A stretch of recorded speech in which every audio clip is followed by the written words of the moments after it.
Hey Matt, so last week you asked me to touch on the subject you brought up. I would like to add my own little spin on that. There's a third option called ambiversion, or being an ambivert, which is basically you have elements of both into your personality. Very few people, I would say, are purely extroverted or introverted. While I did say last week that I'm more on the extroverted side, that is true. I do consider myself an ambivert as opposed to one of the other two extremes, because there is facets of both in my personality also. I love social situations when I'm with friends doing things that we've done before or haven't done before, but at the same time you need time away. My job in retail, for example, you would need a certain level of extroversion in order to be able to carry out that job efficiently without being moody or generally unpleasant to customers, because at the end of the day, in a retail setting, you are there because the customers need you to be there. I often find myself after a shift coming home and shutting myself away, doing nothing but playing video games, watching YouTube, or just generally having a bit of time to myself away from other people. While I don't exactly like working in retail, I don't hate being in that physical proximity to people and having to talk and be social and generally be pleasant to people. That's fine. I am quite an outgoing person in that regard. I just enjoy time to myself to recharge the social batteries, as it were. Which is why I find it quite absurd when people label nerds as being socially awkward all the time.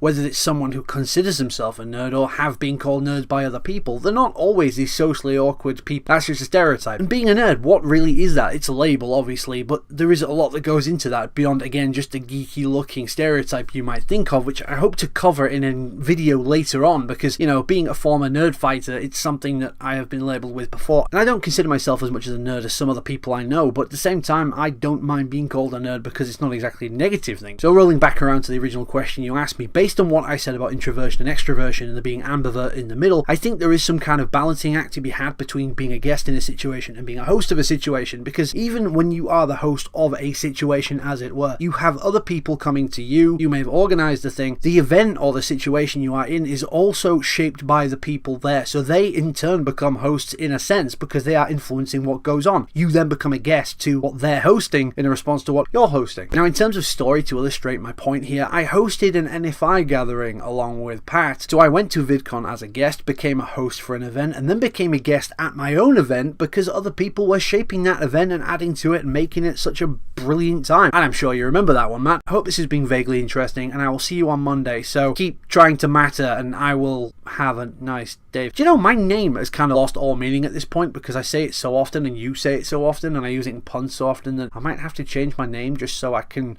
take back my own name.